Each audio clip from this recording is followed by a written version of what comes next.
अस्सलामुअलैकुम, मैं हूं फाद शहबाज खान। फील्ड मार्शल आसिम मुनीर 2030 तक फौज के सरबराह रहेंगे। आर्मी चीफ का बतौर chief of defence forces notification जारी होगा। पाकिस्तान की पहली वफाकी आईनी अदालत का कयाम। जस्टिस अमीनुद्दीन खान ने पहले चीफ जस्टिस के ओहदे का हल्फ उठा लिया। 2028 तक आईनी ओहदे पर बरकरार रहेंगे। आईनी अदालत के लिए तैनाती 6 जजेस में से 3 से चीफ जस्टिस अमीनुद्दीन खान ने हल्फ ले लिया। इस्लामाबाद हाई कोर्ट के 5 जजेस तकरीब में शरीक नहीं हुए। 26वीं तरमीम के बाद 27वीं तरमीम भी सुप्रीम कोर्ट में चैलेंज। क्या आइन के तहत आईनी तरमीम किसी अदालत में चैलेंज हो सकती है? 27वीं तरमीम की मंजूरी के बाद सुप्रीम कोर्ट के 2 जजेस मुस्ताफी। फैसल वावडा के मजीद इस्तीफे आने की पेशगोई। और अपोजिशन 27वीं तरमीम के खिलाफ सड़कें गर्म करने की बात कर रही है। वकला तहरीक के ख्वाब देखने वाले क्या सोच रहे हैं? 64 साल जस्टिस अमीनुद्दीन खान ने पाकिस्तान की पहली वफाकी आईनी अदालत के पहले चीफ जस्टिस का ओहदा संभाल लिया। इससे पहले वो सुप्रीम कोर्ट के 7 रुकनी आईनी बेंच के सरबराह थे। सदर मुमलिकत आसिफ अली जरदारी ने ऐवान सदर में उनसे ओहदे का हल्फ लिया। इस मौके पर वज़ीर आज़म और फील्ड मार्शल समेत services chiefs, chairman senate, speaker कौमी असम्बली और काबीना के अरकान मौजूद थे। 27वीं तरमीम की मंजूरी के बाद सदर मुमलिकत ने जस्टिस अमीनुद्दीन खान की तकररी की मंजूरी और वज़ीर आज़म की एडवाइस पर दी। जस्टिस अमीनुद्दीन खान 7 रुकनी वफाकी आईनी अदालत के चीफ जस्टिस हैं जो 2028 तक इस ओहदे पर रहेंगे। और इससे पहले वो 30 नवंबर को 65 साल के पूरे होने पर अपने ओहदे से सुबकदोश हो रहे थे, लेकिन अब वो 68 साल की उम्र में रिटायर होंगे। हल्फ उठाने के बाद चीफ जस्टिस अमीनुद्दीन खान ने आईनी अदालत के लिए नामजद 6 जजेस में से 3 से उनके ओहदों का हल्फ लिया, जिनमें सुप्रीम कोर्ट के जस्टिस हसन अजहर रिजवी, जस्टिस अली बाकर नजफी और जस्टिस आमिर फारूक शामिल हैं। जबकि सिंध हाई कोर्ट के जस्टिस के आगा, बलूचिस्तान हाई कोर्ट के जस्टिस रोजी खान और पेशावर हाई कोर्ट के जस्टिस अरशद हुसैन शाह ने भी हल्फ ले लिया। ज़राए के मुताबिक सुप्रीम कोर्ट के जज जस्टिस मुसर्रत हलाली ने वफाकी आईनी अदालत की जज बनने से मुआज़रत कर ली है। इस्लामाबाद हाई कोर्ट में होने वाली तकरीब हल्फ बर्दारी में justice Mohsin Akhtar Kiyani, justice Tariq Jahangiri, justice Babar Sattar, justice Ejaz Ishaq और जस्टिस सुमन रिफत ने भी शिरकत नहीं की। और इससे पहले सुप्रीम कोर्ट के चीफ जस्टिस याहिया अफरीदी की सदारत में फुल कोर्ट इजलास हुआ। सुप्रीम कोर्ट के 3 जजेस जस्टिस मंसूर अली शाह, जस्टिस अतर मनिल्ला और जस्टिस सलाहुद्दीन ने भी 27वीं आईनी तरमीम से मुतालिक चीफ जस्टिस को खतूत लिखे। जस्टिस सलाहुद्दीन ने अपने खत में लिखा था कि फुल कोर्ट मीटिंग बुलाकर आईनी तरमीम का शिकवार जायजा लिया जाए। उधर कौमी असम्बली ने गुज़श्ता रोज supreme court practice and procedure तरमीमी बिल कसरत राय से मंजूर कर लिया। और इसके अलावा सर्विसेज एक्ट में भी तरमीमी बिल की मंजूरी हुई। और आज सेनेट ने भी आर्मी, एयरफोर्स और नेवी के एक्ट में तरमीमी बिल्स को मंजूर कर लिया, जिसके तहत army chief of defence forces भी होंगे और इनके ओहदे की मुद्दत 5 साल होगी। आर्मी चीफ का बतौर चीफ ऑफ डिफेंस फोर्सेस नया नोटिफिकेशन जारी होगा। नए नोटिफिकेशन के बाद आर्मी चीफ की मुद्दत दोबारा से शुरू होगी। सर्विसेज एक्ट में तरमीम का मकसद अफवाज पाकिस्तान से मुतल्लिक कवानीन को 27वीं आईनी तरमीम से हम आहंग करना है। और ऐवान बाला में तरमीमी बिल की मंजूरी के मौका पर अपोजिशन के एहतजाज पर वजीर दिफा ने कहा कि हमने 4 दिन में तरमीम पास की, लेकिन जब आधे घंटे में 52 तरमीम पास की गई थी, इस वक्त उनको शर्म नहीं आई थी। जब आधी रात को 52 कवानीन जो है पास किए गए, 52 कवानीन, और इस असेंबली को डिसॉल्व किया गया, उस वक्त इनकी गैरत और अहमियत कहाँ थी? वो कहीं चरने गई हुई थी?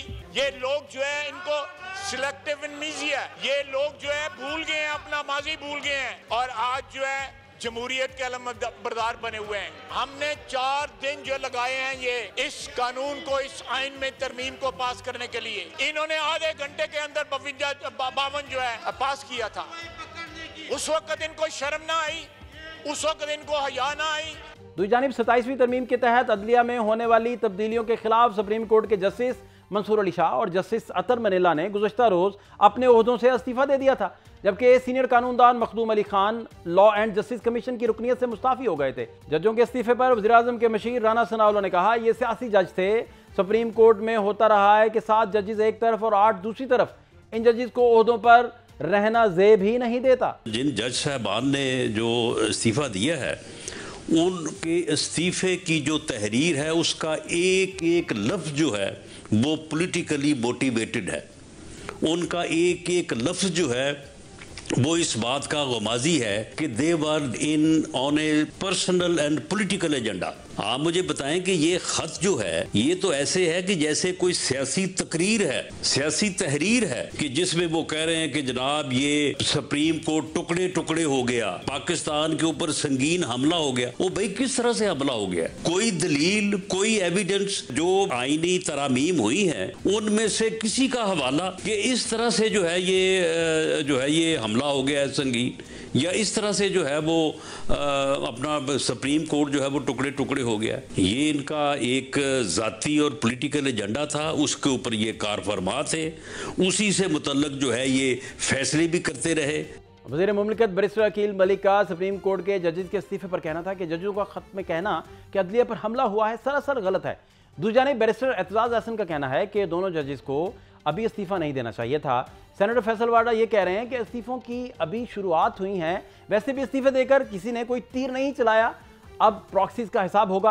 कौम को समझ आ गई है कि कौन किस पार्टी का सहूलतकार था। उधर अपोजिशन इत्तेहाद और बाज़ वकला तंजीमें 27वीं तरमीम के खिलाफ सड़कों पर आने का कह रही हैं। पीटीआई के असद कैसर का कहना है कि बानी पीटीआई जब भी इक़्तिदार में आए 26वीं और 27वीं तरमीम को वापस कर लिया जाएगा। जबकि बैरिस्टर गोहर अली खान ने जोशे जनून में असम्बली के फ्लोर पर यह कह दिया कि जिस दिन बानी पीटीआई बाहर आए तो इनका हर लफ्ज आइन होगा। वो मर्द आइन जब आएगा, वो जो लफ्ज कहेगा वही आइन, हर आइन और कानून उसकी मरूनी मिन्नत है। इसी हवाले से बात करने के लिए रजा हयात हराज साहब, वफाकी वजीर, किसी तारुफ के मोहताज नहीं। सर बहुत शुक्रिया वक्त देने के लिए।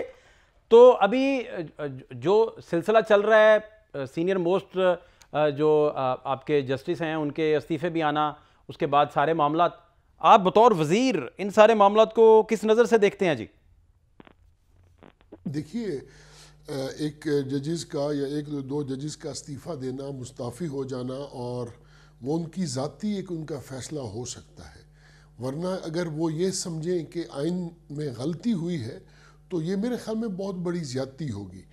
सर मुझे हमेशा मैं भूल जाता हूँ, एक सुप्रीम कोर्ट का ही फ़ैसला है जिसमें सुप्रीम कोर्ट के 2 जजेस ने या 3 जजेस में, उनमें एक साकिब निसार साहब भी थे, इन्होंने ये फैसला दिया था कि 15 करोड़ के 16 करोड़ उस वक्त पाकिस्तान की आबादी थी, 10, 12, 15 साल पहले की बात है। तो उन्होंने ये फरमाया था कि ये जो 20 करोड़ या 16 करोड़ की जो विजडम है ये सुप्रीम कोर्ट के ऊपर नहीं हो सकती। अदलिया एक पिलर ऑफ द स्टेट है, पार्लियामेंट एक पिलर ऑफ द स्टेट है, गवर्नमेंट एक पिलर ऑफ द स्टेट है। गवर्नमेंट जो है वो पार्लियामेंट से आप उनके साथ उनकी एक हम आहंगी है, उसी में से आती है। लेकिन एक इदारा दूसरे इदारे पे हावी नहीं होता, अपने दायरे ख़ार में सारे काम करते हैं। अब क्या मतलब ये है कि आइन का अख्तियार जो है अमेंडमेंट्स का वो हमारे पास नहीं है तो फिर किसके पास है?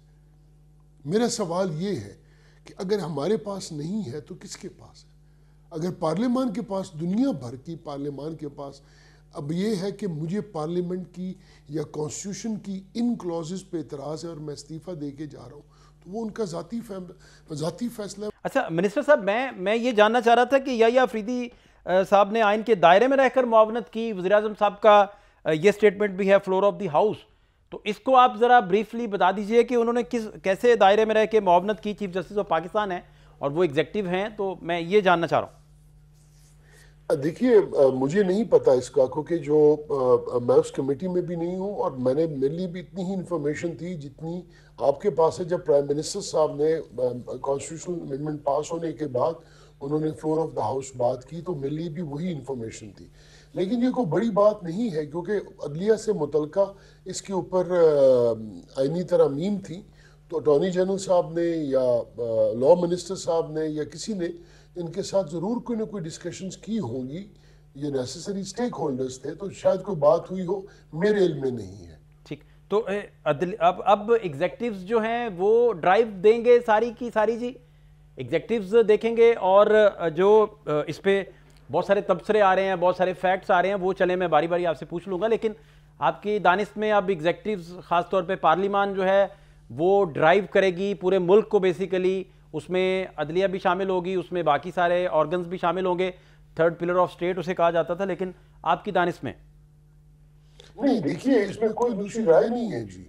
ये आइन के अंदर तरमीम हो या कानून के अंदर कोई अमेंडमेंट लानी हो या नया कानून साजी is the sole prerogative of the parliament. ये तो इसमें तो कोई ये तो किसी में इसमें कोई दूसरी राय हो सकती भी नहीं और होनी चाहिए भी नहीं, और ना ही ये कभी होगी।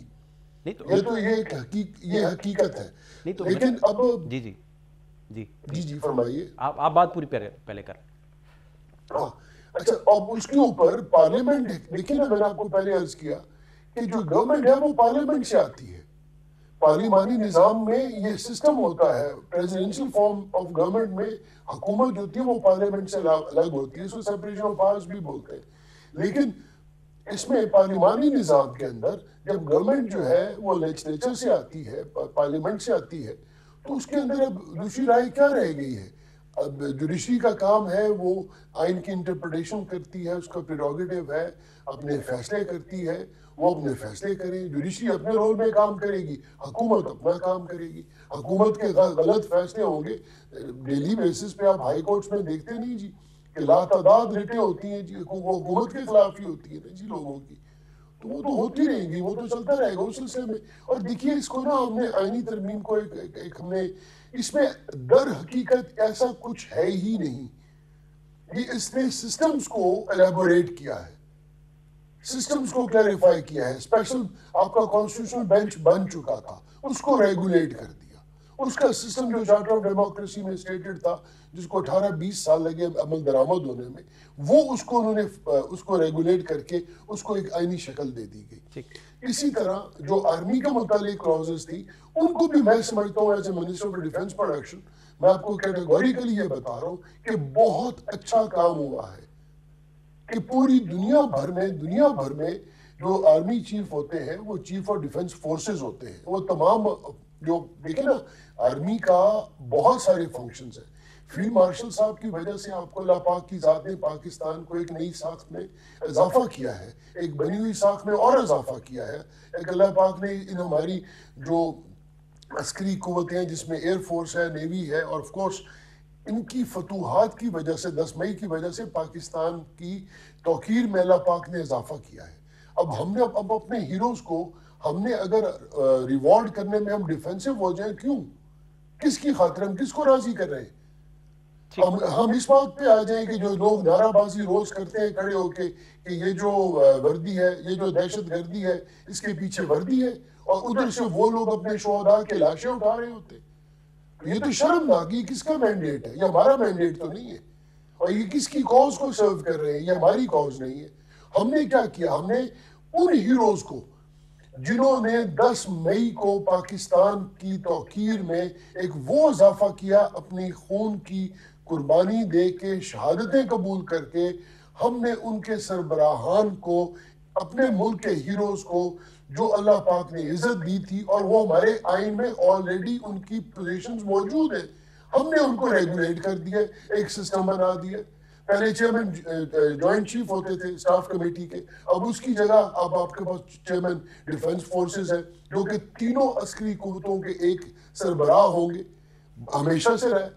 एयरफोर्स अपने सर पे तो नहीं अकेले जंग लड़ सकती, हमेशा से दुनिया भर में यही होता है। अच्छा, अभी आप जैसे फरमा रहे थे कि ये ड्राइव फिर पार्लिमान ही करेगी, तो पार्लिमान आप ही मिनिस्टर रहे और कल कलां को वो कहे जी हम अपना पार्लियामेंट का जो टर्नओवर है उसे 10 साल के लिए एक्सटेंड करते हैं, इस तरह का कानून बना दे, या कल कलां को वो कहे जी हम इसे पार्लियामान से सदारती में कन्वर्ट कर रहे हैं, तो सारी चीज़ों में आप समझते हैं कि आप फिर हक बजानी भी होंगे और उसमें ऑपोजिशन है ही नहीं किसी लेवल पे। अब आप मुझसे आइन पढ़ना चाह रहे हैं, जो कि मेरा पोर्टफोलियो नहीं है, ये लॉ मिनिस्टर का पोर्टफोलियो है। लेकिन मैं आपको अपनी एक लाइल्मी या जहालत की वजह से थोड़ा सा जो मेरे पास इल्म है as a student of law, वो मैं बता देता हूँ कि आर्टिकल 232 के अंदर इमरजेंसी सिचुएशन को हैंडल करने के लिए कौमी असेंबली के पास अख्तियार है, ऑलरेडी 1973 के वक्त का दिया हुआ है कि वो एक साल के लिए टेन्योर को आगे कर सकती है, ये मौजूद है। हम करेंगे या नहीं करेंगे आज ये सवाल नहीं है। नहीं, वो कोई पता नहीं ना, आप 18वीं या 29वीं तरमीम में 232 पे आ जाएंगे जी इमरजेंसी नाफिज है। नहीं, अभी नहीं, अभी तो देखिए अभी तो 2 साल भी नहीं पूरे हुए, वो तो 5 साल के बाद की गेम होती है, तो 3-3.5 साल बाकी पड़े हैं। अच्छा, अभी 3 साल वेट करेंगे इस चीज का? नहीं सर, मैं ये नहीं कह रहा कि हम वेट करेंगे। अभी तो उसमें जो चीज आज सरे दस्त ज़ेरे गौर नहीं है, तो उस पर क्या बहस करनी। नहीं, वो बेसिकली असल प्रॉब्लम तो ये आ रहा है ना सर कि आप पार्लिमान हैं, पार्लिमान में तो आप लोगों पे सबसे बड़ा स्टिग्मा ही ये है कि भाई ऑपोजिशन कहती है कि ये फॉर्म 47 थी, फिर ऑपोजिशन कहती है कि इन्होंने मखसूस नशिस्तें भी हमसे हथिया ली, वो हथियाली का लफ्ज़ इस्तेमाल करते हैं, हालांकि वो आपको पता है अदलिया का अपना ही फैसला था 8-5 का, जो 7-5 से तारीखी तौर पर अपना ही फैसला रिवर्स होकर 7-5 पे चला गया वो, तो वहां से फिर मामला शुरू होते हैं। इसको कैसे एड्रेस करेंगे ऑपोजिशन? फिर अब अपनी बात मैं बताता हूँ, आपने 3 चीजों को फिर इकट्ठा किया। पहली बात तो यह है कि अगर इस आइन को, स्पिरिट को चेंज करना है, इसके पार्लिमानी निज़ाम से प्रेसिडेंशियल फॉर्म ऑफ गवर्नमेंट में जाना है, तो ये अख्तियार भी पार्लियामेंट के पास है। ये अख्तियार किसी और फर्द वाहिद के पास आज के दिन नहीं है।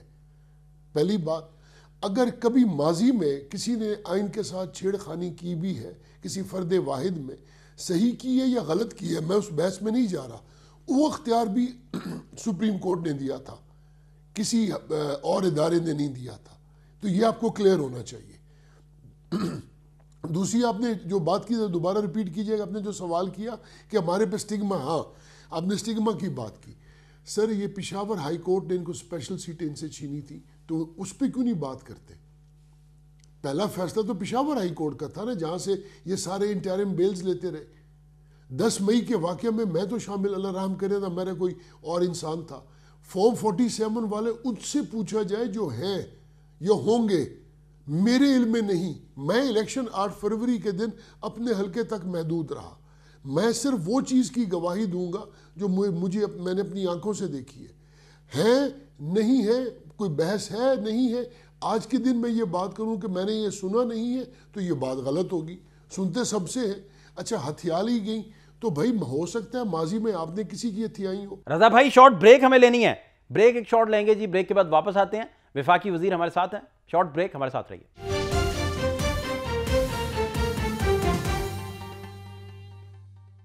ब्रेक के बाद खुश आमदीद।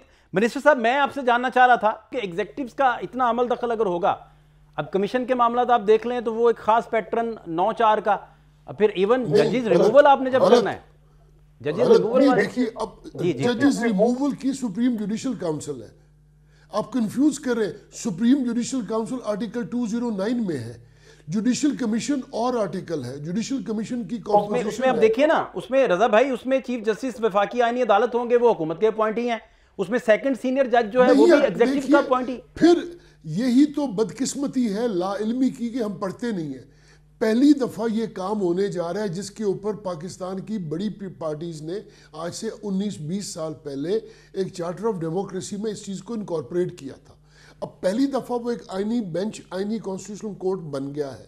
फर्स्ट टाइम पहली दफा ये रजा भाई आप उसके बेनिफिशियरी बन जाएं, मुझे ये पूछ रहा हूं। आप मुझे बात करें, पूरी बात करें प्लीज। अब आप मुझे ये बताइए कि जो मौजूदा चीफ जस्टिस हैं ये प्राइम मिनिस्टर की रिकमेंडेशन पे लगे, सवाल ही पैदा नहीं होता। सिस्टम होता है भाई। अब इलेक्शन कमीशन ऑफ पाकिस्तान है, वो इंडिपेंडेंट कॉन्स्टिट्यूशनल बॉडी है।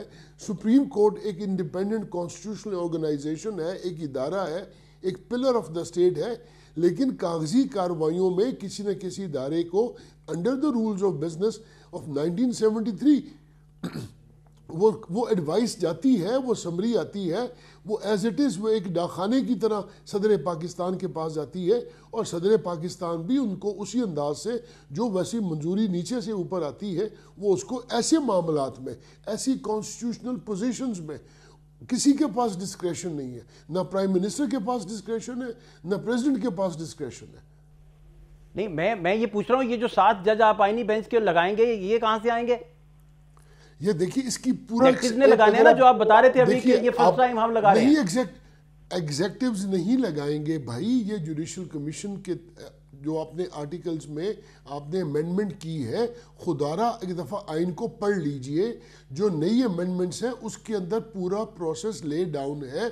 जब ऐसा नया इदारा पहली दफ़ा बनाया जाता है तो उसको वन टाइम गो देने के लिए वन टाइम प्रोविजंस आती हैं। सर मैं आपसे ये पूछ रहा हूं कि वज़ीर आज़म पाकिस्तान एक जगह, वज़ीर आज़म पाकिस्तान, मेरी सुन ले सर, मेरा सवाल सुन ले। आप जो कहना, मैं आपको बताता हूं जो आप कहना चाह रहे हैं, मैं आपको अभी जवाब दे देता हूं। वज़ीर आज़म पाकिस्तान कॉन्स्टिट्यूशनल कोर्ट के चीफ जस्टिस को अपॉइंट नहीं करेंगे। नहीं, आप वन गो की जो बात कर रहे हैं, सदर उसको अपॉइंट करेंगे ना, तो वज़ीर-ए-आज़म समरी भेजेंगे। तो समरी पहले भी तो लॉ मिनिस्ट्री की समरी नहीं आती सर, है, तो लॉ सर मेरी अर्ज ये है कि ये एग्जीक्यूटिव के अपॉइंट ही हो गए ना, जो आप कह रहे हैं वन गो वाली बात। नहीं एग्जीक्यूटिव के अपॉइंट, ओ भाई वो यही आपको बताया जा रहा है कि उनकी सीनियरिटी मुतय्यन है। जुडिशल कमीशन की जो कॉम्पोजिशन है उसके अंदर उसका जो आर्टिकल है कॉन्स्टिट्यूशन का, उसके अंदर उसकी प्रोविजन मौजूद है। जुडिशल कमीशन तो आपका सारे का सारा 9-4 से ओवरलैप्ड है बाय एग्जीक्यूटिव्स। ओ भाई उसमें तो 4 लोग बचते थे सिर्फ। अच्छा, उसमें 4 लोग बचते थे, एक इस्तीफा देके चले गए, मुनीब अख्तर रह गए, उसमें 2 फिर ऑपोजिशन के लोग आपके बैरिस्टर अली जफर रह गए, और आपके एक और उनके जो ऑपोजिशन के हैं। बाकी तो 9-4 का पैटर्न है, आप देख लें सारे फैसले। नहीं तो आप क्या चाहते हैं, हिंदुस्तान से बंदे लाए जाए? नहीं, मैं ये कह रहा हूं किस तरह आपका अमल, अगर आपका एग्जीक्यूटिव का अमल सारा रहेगा, हमारा नहीं रहेगा, फिर आप अपने मतलब की सारी तरमीम करेंगे, वो जो कर रहे हैं आप सारे अपने मतलब की। चलो हमारे मतलब की तरमीम को ये अख्तियार हम आपको दे दें सर? नहीं, मुझे ना दें, लेकिन नहीं, तो आपका अख्तियार है भी नहीं। सर मेरी अर्ज ये है आप मेरी अर्ज सुन लें, तरमीम का अख्तियार सिवाय पार्लियामेंट के किसी के पास नहीं है। उस पार्लियामेंट पे स्टिग्मा भी तो नहीं होना चाहिए। हाँ, वो कौन लगा रहा है स्टिग्मा? आप बताइए ना, कौन लगा रहा है? मुझे क्या पता, मुझे तो कोई स्टिग्मा नजर नहीं आ रहा। मैं ऐसे बंदों को कभी मैं कभी ऐसे बंदों को जवाब देना भी इसको मैं समझता हूँ मुनासिब नहीं है, जो घर बैठा हर बंदे को राहगीरे को आप जवाब देते रहेंगे। आइन की तरमीम हो या कानून साजी। आपकी क्रेडिबिलिटी यहां से मुझे बता दें कि आपकी ऑपोजिशन किधर है, मैं आपकी पार्लियामेंट की ऑपोजिशन किधर है, जो गवर्नमेंट इन वेटिंग होती है वो किधर है? आप मुझे पहले एक बात का जवाब देने दें, फिर आपको बताता हूँ। आपकी लाइल्मी की मैं आपको बार बार रिट्रेट कर रहा हूं, कानून साजी या नए कानून बनाने या आइन के अंदर तरमीम करना, यह सोल प्रीरोगेटिव पार्लियामेंट का है, किसी दूसरे का नहीं है। इसके ऊपर कोई स्टिग्मा नहीं है। Let it be very clear, जजेस की अपॉइंटमेंट सोल प्रीरोगेटिव जुडिशल कमीशन के अंदर उसका प्रोसेस ले डाउन है, वो फॉलो होगा एज पर द कॉन्स्टिट्यूशन। उसके अंदर 5 जजेस ऑफ सुप्रीम कोर्ट है। कोई इस्तीफा लेके चला जाए या किसी को खुदा ना खास्ता जिंदगी और मौत हर इंसान के साथ है, तो उसके में हमारे पे स्टिग्मा आ जाएगा। अब इस्तीफा देके मंसूर अली शाह साहब को तो कल उनको चीफ जस्टिस बनना था, वो नहीं बने, उस वक्त इस्तीफा क्यों नहीं दिया? मेरा ये सवाल है आपसे। आपको इतराज है कि इस्तीफा दे देते, अब क्यों नहीं दिया? ठीक है, मेरा सवाल है। क्यों नहीं? देखिए ना, वो अब याह्या अफरीदी साहब चीफ जस्टिस बने तो उस अब यही बना था ना आपकी 26वीं तरमीम में कि सीनियर मोस्ट 3 जजेस में से कोई एक बंदा सदर पाकिस्तान अपॉइंट करेंगे एज ए चीफ जस्टिस, तो उनको तो नहीं बनाया गया। फिर उसमें घर क्यों नहीं गए? जब आइन की तरमीम पार्लियामेंट ने की है, अब ये घर चले जा रहे हैं, तो ये इख्तियार सुप्रीम कोर्ट को दे दिया जाए। यही सुप्रीम कोर्ट थी जिन्होंने फर्द वाहिद को 8वीं तरमीम में भी इख्तियार दिया था कि एक फर्द वाहिद असेंबली तोड़ दे। आप सर कानूनी मामलात को बड़ा अच्छा समझते हैं। ये आईनी अदालत जो होगी, ये सुप्रीम कोर्ट का प्रेसिडेंट भी यूज नहीं कर सकेगी। ये किसने कहा है आपको? ये किसने कहा है आपको? ये आइन के अंदर है। सुप्रीम कोर्ट ला हौले वला कुव्वत, ये किसने कहा है आपको? यार सुप्रीम कोर्ट की जजमेंट्स बाइंडिंग है तमाम अदालतों पे। चेक कर लीजिएगा सर, आप जज्बाती हो रहे हैं, चेक कर लीजिएगा। और यार नहीं जज्बाती हो रहा, आपको समझ नहीं है, मैं आपको बताने की कोशिश। नहीं, सवाल प्रेसिडेंट ऑफ सुप्रीम कोर्ट इस्तेमाल नहीं कर सकेगी आईनी अदालत जो है। यार गलत बात कर रहे हैं आप चेक कर लीजिएगा सर, मैं ठीक बात कर रहा हूं। मैं क्यों चेक करूं यार, ये मुझे इस चीज का पता है यार। कॉमन लॉ डोमेन, अब मुझे बता रहे हैं कि कॉमन लॉ डोमेन खत्म कर दी है आईनी तरमीम ने। कमाल है यार। अब मैं अर्ज कर रहा हूं कि इसे दोबारा चेक कर लीजिएगा, ये नहीं कर सकेंगे आईनी अदालत सुप्रीम कोर्ट के फैसलों को प्रेसिडेंट के तौर पर नहीं इस्तेमाल कर सकेगी। यार ये किसने कहा है आपको? फॉर गॉड सेक ये गलत किस्म के प्रोपेगेंडा बंद करें आप। नहीं मैं सर सवाल ये गलत बता रहा हूं कि सर आप भी चेक कर लीजिएगा। प्रोपेगेंडा नहीं है कि जब मैं कहूं कि नहीं ये गलत। अच्छा यार अब आप कहें कब सफेद है तो मैं मान लूं। अच्छा मैं अब जानना ये चाह रहा हूं कि ये एग्जीक्यूटिव्स इसी तरह ही चलेंगे और यही ड्राइव रहेगी? आखिरी बात आप। नहीं, एग्जीक्यूटिव जैसे रहेंगे, अदलिया बेहतर तरीके से अपना काम करेगी। सुप्रीम कोर्ट के 184 भी आपने वो आप आज खुद भी ले लिया उनसे, क्या काम करेंगे? क्या काम नहीं करेंगे वो? आपके ख्याल में सुबह मोटो में हम यहाँ पे डैम्स के पैसे इकट्ठे कराएं, यहाँ पे रोज खड़े होकर इनको जवाब दें? नहीं, फिर प्राइम मिनिस्टर जो है वो तस्दीक करें कि जी हमारे आइन के दायरे में रह के बड़ी मदद कर रहे हैं। ऐसा कैसे होता है? तो वो जिन्होंने इंसाफ देना और जो एग्जीक्यूटिव्स वो तो अपना हैंड्स इन ग्लव्स वाला हिसाब तो नहीं होता ना सर। नहीं सर, नहीं, कोई हैंड इन ग्लव की प्राइम मिनिस्टर ने बात नहीं की। उन्होंने कहा आईनी हदूद में रह के, देखिए जो प्राइम मिनिस्टर ने floor of the house statement दी है, मैं उसको ओन भी करता हूं और उसके साथ भी खड़ा हूं, और उन्होंने बिल्कुल ठीक बात की।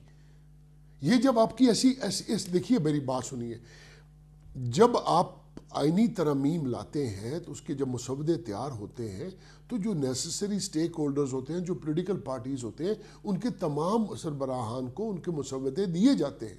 अब ये रिवाज आ गया है और ये बहुत अच्छा एक काम है। मैं भी इसको फुली इंडोर्स करता हूं कि बजाय एक एक क्लॉज के अंदर आप असेंबली के अंदर उस पर बहस हो, जब उनकी अपनी पॉलिटिकल पार्टी से उनको दे दिया जाता है। अच्छा सर, इन सारी तरमीम से, इन सारी चीज़ों से अवाम को क्या फ़ायदा होगा? और दूसरा, फैसल वाडा साहब, मैं सुन भी रहा था उन्हें, वो और बिलावल साहब की तकरीर भी जो भी सुनी, वो यही तासुर मिल रहा है कि ये कहते हैं कि अदलिया से हमने बदला ले लिया, हमने विद इन सिस्टम रह के कानून से सीखा और को बदला ले लिया। इस तरह का तासुर वो तकरीरें आप उठा के सुन भी सकते हैं, बल्कि आप थे भी उधर। तो नहीं जी, मैं उनका स्पोक्स पर्सन भी नहीं हूँ। ऑफ कोर्स नॉट, आपकी थाती है, मैंने वैसे ही पूछा, आप काबीना का हिस्सा है। तो वो आप उनसे उसका जवाब बेहतर वो दे सकेंगे ना। मैंने ये बात नहीं सुनी, ना ही मेरे इल्म में है। उन्होंने बात की है तो आप पीपल्स पार्टी वालों से जवाब ले सकते जी। राइट। और अवाम को क्या इससे रिलीफ और आसानी मिलेगी इन सारे मामलों में? आपके ख्याल में आईनी तरमीम में अवाम का बिजली का बिल कम होना चाहिए? नहीं तो देखिए ना, देखिए मैं आपको ये गुजारिश करता हूं हमेशा से, फॉर गॉड से, फॉर गॉड से उनका क्या पहुंचेगी? मैं आपको बताऊं, देखिए मेरी बात सुनिए, बिल नहीं कम आईनी तरह मेरी बात सुनिए ना आप। देखिए जब आप एक चीज को देखते हैं ना, खुदारा उसको जो चीज आई है आज उसको देखिए, खुदारा इसमें ये फजूल किस्म के जब आप एक दूसरे से बहस करते हैं ना, उसमें हमारा असल मकसद जो है ना वो जाया हो जाता है। क्या असल मकसद है? मैं ये जानना चाह रहा हूं जी। असल मकसद ये था कि 26वीं तरमीम में आईनी कॉन्स्टिट्यूशनल बेंच बन गया। अब उसको मुकम्मल पाया तकमील तक लाने के लिए जो हुकूमतों को वक्त चाहिए होते हैं, लॉ मिनिस्टर साहब ने वो वक्त लिया, उसको रेगुलेट किया। उसके बाद अपने मुल्क के जो हीरोज थे उनको हमने सैल्यूट करना था पूरी कौम की तरफ से। हमने उनकी तौकीर और उनकी वजह से जो पाकिस्तान की, क्या आप नहीं जानते, आप अपने रब को हाजिर नाजिर करके बताएं, 10 मई के बाद पाकिस्तान का तौकीर में कोई इजाफा नहीं हुआ। नहीं, 10 मई के बाद तौकीर में तो इजाफा या नुकसान का तो मैं बाद में कहूंगा, लेकिन ये जरूर पता है कि एक बंदे पे 6 लाखों की एफआईआर आपने काट दी एग्जीक्यूटिव ने, हुकूमत ने, कि भाई ये 6 जगह हाजिर था। एक बंदा जो है वो साहिवाल में भी था, वो लाहौर में भी था, एक बंदा मुल्तान में भी था, वो लाहौर में भी था। ये आपका सवाल है, ये आपका सवाल है, जिस तरीके से ट्रीट किया ये आपका सवाल है आईनी तरमीम के ऊपर। तो यार आफरीन है आप पे। मैं तो आपसे ये पूछ रहा हूं कि क्या 10 मई के बाद पाकिस्तान की तौकीर में कमी आई है, क्या इजाफा हुआ है? मैं आपसे सवाल पूछता हूं, आप बता दीजिए इसी बात का जवाब। आपके ख्याल में क्या हुआ? आपको, मेरे ख्याल में तो बहुत ज्यादा पाकिस्तान की तौकीर में इजाफा हुआ है। क्या आप नहीं समझते? ये दुनिया भर आपके पीछे खड़ी है, जो दुनिया भर के डेलीगेशंस और ये मुआहदे हो रहे हैं, ये मजाक हो रहा है पाकिस्तान के साथ। नहीं, हम तो इंटरनेशनल बात ही नहीं कर रहे थे, हम तो बात कर रहे हैं आपकी दाखिली सियासत की। तो हमारी दाखिली सियासत तो दाखिली सियासत है, बाकी तो आपका राइट है। आप एसएचओ का आप एसएचओ का सवाल मुझसे पूछ रहे हैं कि एक एसएचओ ने एफआईआर दी तो मैं आपको नेशनल मीडिया पे उसका जवाब दूं? नहीं, आप एसएचओ का ना जवाब दीजिए, लेकिन बतौर लेजिस्लेटर आप सारे लोग जो हैं ये तो जरूर कीजिए कि आप पे कोई स्टिग्मा भी ना हो और आप ये सारी चीजें अर्न करें, पार्लियामेंट सारी इकट्ठी हो और बड़े विजडम से सारी तरमीम हो। बड़ा collective wisdom of the parliament can not be taken by anyone, it can not be hostage, number 1। Number 2, मैं सिर्फ उस बात का जवाब दूंगा जिसका मुझे इल्म है। नंबर 3, किसी एक बंदे पे 6 एफआईआर हुई है, मुझे तो ये भी नहीं पता वो बंदा कौन है। और दूसरी बात, ये सवाल एसएचओ से करने वाला है, किसी पुलिस से करने, पुलिस के ऑफिसर से करने वाला है, ये मेरा सवाल नहीं है। नहीं, आपने पूछा कि भाई इसका बताएं, मैंने बता दिया आपको कि दाखिली तौर पर तो ये हुआ था। आप मुकदमे को अच्छा ट्रीट करते तो कुछ और बात थी, जिस तरह ट्रीट किया उसी तरह। नहीं तो आप वजीर दाखिला से पूछिए ना, या सूबाई वजीर दाखिला से पूछिए, या उनसे किसी पुलिस वाले से पूछिए। सर बहुत शुक्रिया रजा भाई टाइम देने के लिए। रजा हयात हराज जी वफाकी वजीर हमारे साथ मौजूद थे। शॉर्ट ब्रेक एक प्रोग्राम में शामिल करेंगे, हमारे साथ रहिए।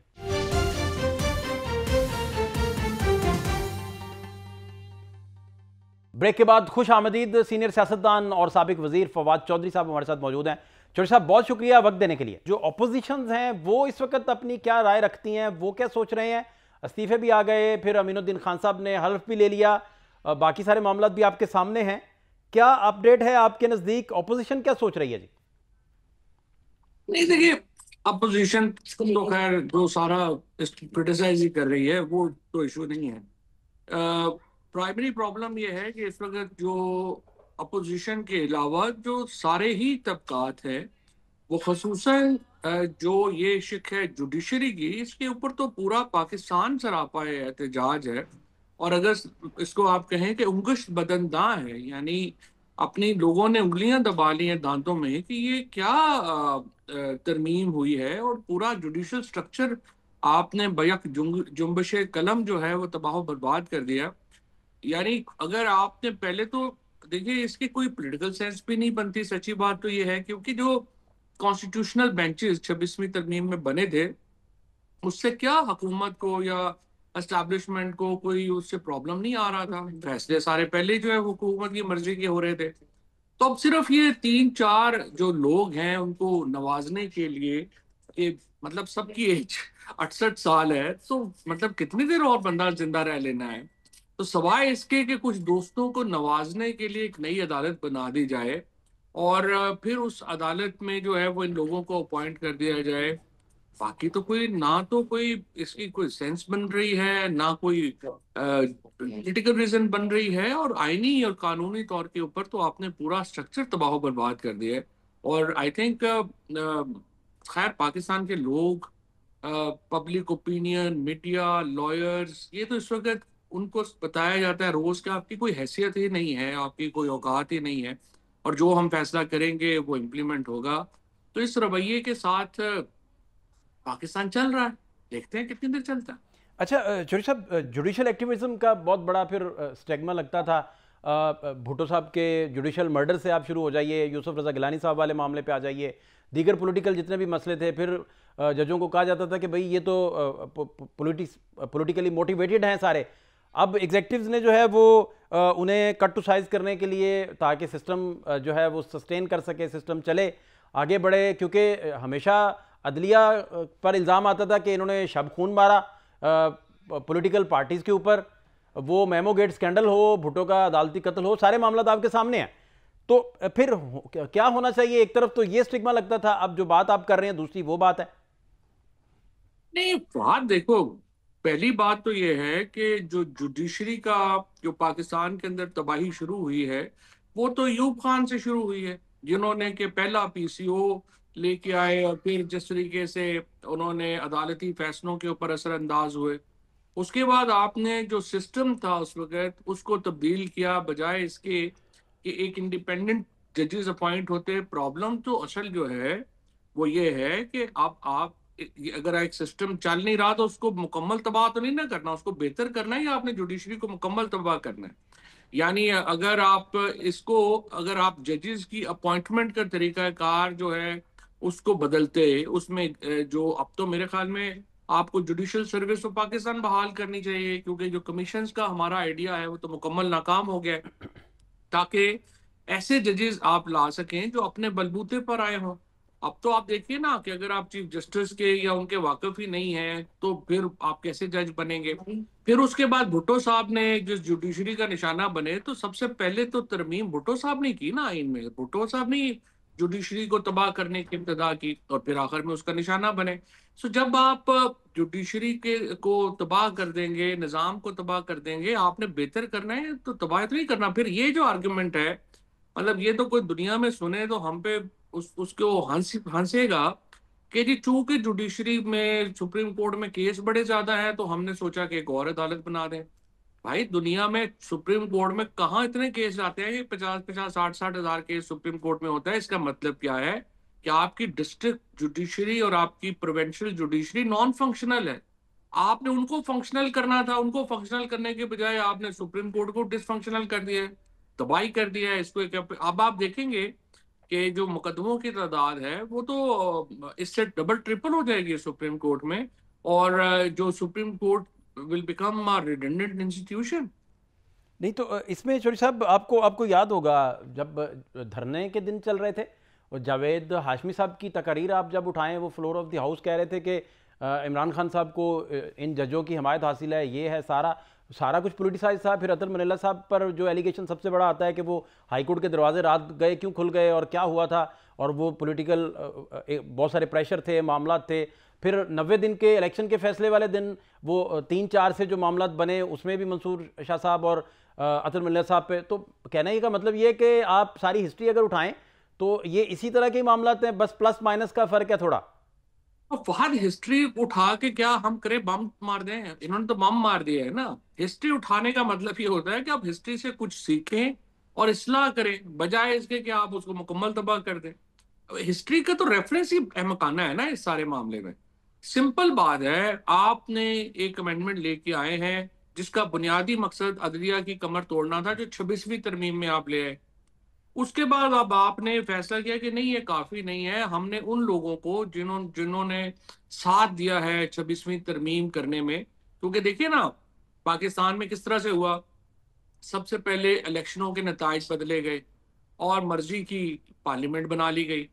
उसके बाद उन्होंने कहा ये भी काफी नहीं है। फिर जो स्पेशल सीट्स थी 90, वो जबरदस्ती जुडिशरी से पहले 26वीं तरमीम करवाई गई, फिर उस जुडिशरी से वो 90 सीटें ले ली गई और वो 90 सीटें इस्तेमाल करके आपने अब 27वीं तरमीम कर ली है। सो आप और मेरी नजर में देखें, एक है कि जो पॉलिटिक्स हमारी एक रियलिटी है उसको चैलेंज नहीं भी करें अगर आप, तो ठीक है जी, हम एक अथॉरिटेरियन रूल में चल रहे हैं और उसके मुताबिक चल रहा है। भाई उसके लिए आइन का पूरा स्ट्रक्चर तबाह करने की क्या जरूरत है? आपका काम चल रहा है कॉन्स्टिट्यूशन बेंच में। अमीनुद्दीन साहब ने जो खिदमात इंजाम दी हैं, वो और अगला आ जाएगा वो भी वही खिदमात इंजाम देगा। कि आपने सिर्फ एक बहुत ही छोटे मकसद के लिए पाकिस्तान के आइन का, पाकिस्तान की जुडिशियल स्ट्रक्चर का ढांचा ही तबाह बर्बाद कर दिया। और आई थिंक इसके बाद तो जो फ्रेंकली लोगों का अदालतों की तरफ देखना बिल्कुल ही बंद हो जाएगा। माजी में मिसालें अच्छी भी हैं, ये नहीं कि आप सिर्फ बुरी मिसालें देखते रहे, बहुत अच्छी मिसालें भी हैं और जुडिशरी ने बहुत रोल भी अदा किया है। और अभी भी मैं समझता हूँ कि जजों ने कुछ रेजिस्ट किया शुरू में, लेकिन अनफॉर्चुनेटली लॉयर्स उनके साथ खड़े नहीं हुए, जिसकी वजह से वो जो होना चाहिए था मामला वो नहीं हुआ।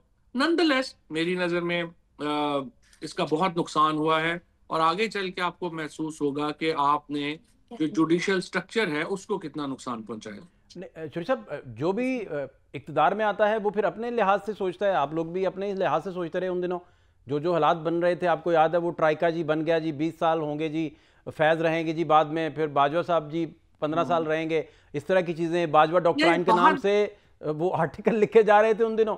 और फिर काजी साहब का रेफरेंस, मुझे याद है आपने उसको काबीना में भी कहा था कि काजी साहब पे रेफरेंस ना करें, हमारा क्या लेना देना। इमरान खान साहब से भी आपने ये डिस्कस किया था, रिकॉर्ड पे ये चीज़ें भी मौजूद है। लेकिन मेरा मुद्दा सिर्फ ये है कि जब भी कोई इक्तदार में आता है वो अपने हिसाब से फिर सोचता है। जैसे इस वक्त गवर्नमेंट अपने हिसाब से सोच रही है, जैसे आप लोग अपने हिसाब से सोचते थे उन दिनों। यार बात यह है कि जब भी गवर्नमेंट में आता है उसको हक भी है कि वो अपने हिसाब से सोचे। जो गवर्नमेंट में आएगा तो वो ये तो नहीं कहेगा ना कि जी मैं तो कल चला जाऊंगा, तो इसका मतलब तो कि गवर्नमेंट स्टेबिलिटी नहीं है रे, वो नहीं इशू। और आपने जो भी करना है ये भी कहना है कि हम रहेंगे और हम ही जो है वो हुकूमत चलाएंगे, ये तो एक पॉलिटिकल रेटरिक है ना। ये तो जाहिर है हर हुकूमत करेगी, हर पार्टी करेगी कि जी हम आगे हैं और आगे भी हम ही हैं और हम जो निज़ाम ला रहे हैं वही बेहतर है, वो इशू नहीं है।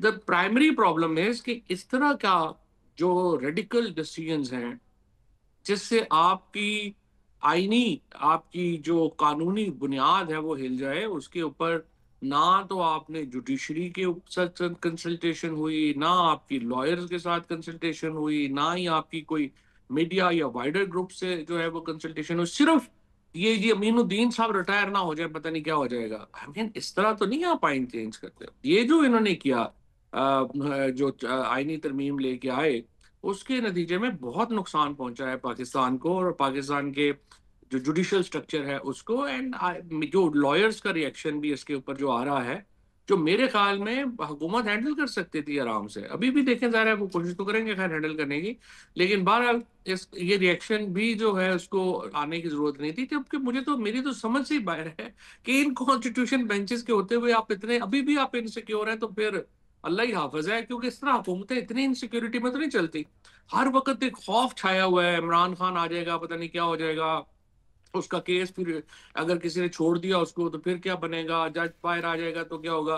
भाई आप देखिए, दुनिया आपको जो है वो सपोर्ट कर रही है, आप बैठे हुए हैं यहाँ पे, आराम से सुकून लें, ठंडा सांस लें। और पाकिस्तान के अंदर जो असल काम करने वाला है कि 50,000 रुपए से 2.5 पौने 3 लाख रुपए लेने वाले बंदे की कमर टूट गई है पाकिस्तान में, उसको आप देखें कि कैसे आपने लोगों की जो मीशत है, आप अगर आप, जो कि पाकिस्तान में तो सिर्फ सियासत भी प्रोग्राम होते हैं, आप फैसलाबाद में जरा पता करें टेक्सटाइल का क्या हशर हो गया है, जरा किसान के पास जाके पता करें कि किसान का क्या हशर हो गया है। लोगों की कमर टूट गई है। जब तक आप ये पाकिस्तान की लोअर मिडिल क्लास के ऊपर तवज्जो दें और जरा सांस लें, हर वक्त एक एग्रेशन में नहीं रहते, पकड़ लो मार दो, फलाने ने फलाना क्यों कह दिया, उसको उठा के जेल में डाल दो। इतने डर और खौफ से तो हुकूमतें नहीं होती। यू नीड काम इन अ कंट्री। ठीक। आपको थोड़ा सब्र चाहिए ठीक। कि लोगों को सांस लेने का भी मौका दें, ताकि कोई इकोनॉमी चले, कोई डॉलर लोग इन्वेस्ट करना आए, कोई बात करे। अच्छा चौधरी साहब, अब मैं पहली बात ही आपसे इसीलिए पूछी थी कि ऑपोजिशन ने ही गवर्नमेंट की डायरेक्शन को बड़ा नपा तुला रखना होता है, बेसिकली उसी की रिस्पॉन्सिबिलिटी होती है, क्योंकि कहा जाता है कि वो गवर्नमेंट इन वेटिंग है बेसिकली। तो वहाँ बिल्कुल स्पेस खाली है गवर्नमेंट के लिए, उसे कोई खतरा नहीं ऑपोजिशन से किसी भी तरह का। अब भी ऑपोजिशन जो है वो शायद जैसे आप फरमा रहे हैं कि ठंडा सांस ले रही है, आप तो यहाँ गवर्नमेंट को कह रहे हैं कि ठंडा सांस ले, यहाँ ऑपोजिशन ठंडे सांस ले रही है बड़े आराम से, उन्हें कोई मसला नहीं, कोई प्रॉब्लम देखिए, नहीं। अब क्या। अपोजिशन है। जी प्लीज। अपोजिशन कहाँ है? सबसे पहले तो मुझे ये बताएं ना, अपोजिशन कहाँ है? जी यही मैं आपसे पूछ रहा हूँ। नहीं, मुझे आप बताएं, अपोजिशन छोड़ी है हुकूमत ने? अपोजिशन तो जेलों में है, या जेलों में है, या उनको डिस्क्वालीफाई कर दिया गया, इलेक्शन नहीं लड़ने दिए गए। There is no opposition. Opposition Pakistan में सिर्फ एक आदमी है, उसका नाम इमरान खान है। इमरान खान जेल में है, उनकी बीवी जेल में है, उनकी पार्टी लीडरशिप जेल में है, उनकी बाकी पार्टी लीडरशिप को डिस्क्वालीफाई करके साइड पे लगा दिया गया है। पाकिस्तान के अंदर अपोजिशन का रोल तो तब आप डिमांड करें जब अपोजिशन हो। ये बाकी इस वक्त जो सिचुएशन है उसके अंदर, पाकिस्तान के अंदर अथॉरिटेरियन रूल है। नहीं, और वो याद होगा आपको कलसूम नवाज साहिबा, अल्लाह गरीक रहमत करे, उन्होंने जिस तरह अपोजिशन का रोल प्ले किया, फिर जावेद हाशमी साहब ने जो रोल प्ले किए, ख्वाजा साद रफीक साहब ने जो रोल प्ले किए। आप तो बाहर है ना सर, अगर इमरान खान अंदर हैं तो। कोई ऐसा, कभी कलसूम नवाज हो, जावेद हाशमी साहब हो, साद रफीक साहब हो, जिस किस्म का पाकिस्तान में इस वक्त अपोजिशन के साथ हो रहा है, कभी हुआ ही नहीं। अगर स्पेस ही नहीं है पॉलिटिक्स की, तो मैं कैसे पॉलिटिक्स करूंगा? तो अगर आप चाहते हैं कि जो है वो यहाँ पे लोग बंदूक उठा के पहाड़ों पे चढ़ जाएं, तो जाहिर है, देखें, ये मेरी कैपेसिटी तो नहीं है। ये तो जिस तरह से हो रहा है बलूचिस्तान में, खैबर पख्तूनख्वा में, ये फिर बाकी मुल्क में जब हो तो हो, लेकिन उसका क्या फायदा है? उसमें हमारा नुकसान है, मुल्क का नुकसान है। लेकिन ठीक। अनफॉर्चुनेटली गवर्नमेंट ने फैसला किया हुआ है कि कोई अपोजिशन की कोई स्पेस छोड़नी ही नहीं है, और पाकिस्तान को एक बिल्कुल पुश कर दिया दीवार पे ना। अभी अभी अदालत आपकी बची बात है। हुई अपना चौधरी साहब महमूद खान अचकज़ई साहब से, या इवन फजलुर रहमान साहब से, बाकी जो लोग मैटर करते हैं इस मुल्क में, उनसे वो अपनी क्या राय रखते हैं, और जो एहतजाज की कॉल भी दी अचकज़ई साहब की जानिब से, वो कितनी बारावर साबित हो सकती है, या आप समझते हैं कि उसका भी कोई गवर्नमेंट के लिए कोई कोई मसला ही नहीं है उनके लिए? मेरा नहीं ख्याल ये अपोजिशन, अच्छा सही साहब तो अपोजिशन नहीं है उस तरह से। जैसे मैंने आपको अर्ज किया कि अपोजिशन तो सिर्फ इमरान खान है, वो जेल में है, पार्टी उनकी जो है वो जेल में है। सो एहतजाज, और सच्ची बात यह है कि मुझे ये भी नहीं अभी समय पता, इसकी भी अभी सोचने की जरूरत है कि एहतजाज जो है वो पाकिस्तान के लिए उसका आउटकम क्या होगा। क्या हम पाकिस्तान को और ज्यादा अथॉरिटेरियन बना देंगे एहतजाज से? तो ये एहतजाज करने की जरूरत भी है अभी कि नहीं है, ठीक। या सिर्फ देखें और लेट्स सी कि आगे आउटकम क्या होता है। बट मेरे ख्याल के अंदर कोई भी अक्लमंद हुकूमत ये नहीं करती कि अपने मुखालफों को बिल्कुल दीवार से ही लगा दे, और सांस लेने की भी इजाजत ना हो किसी को। ये करोड़ों का मुल्क है, 25 करोड़ का मुल्क है। आप कितने लोगों को जो है वो जेलों में डालेंगे, कितने लोगों को आप उनका सांस बंद करेंगे? और बड़ा डाइवर्स मुल्क है ये, नॉर्थ कोरिया या चाइना तो नहीं है। यहाँ तो हर 20 मील के बाद जो है वो जुबान बदल जाती है, कौम बदल जाती है, एथनिसिटी बदल जाती है, मजहब बदल जाता है, इंटरप्रिटेशन उसकी। So it's a very difficult country to rule. So I don't think so कि अभी सिर्फ डंडे से जो है वो आप 25 करोड़ का मुल्क चला सकते हैं। पर अभी तक तो गवर्नमेंट की पॉलिसी यही है, देखते हैं अब आगे चल के क्या होता है। प्रोग्राम का वक्त खत्म हुआ चाहता है। फात शहबाज खान को इजाजत दीजिए। अल्लाह ने के पान।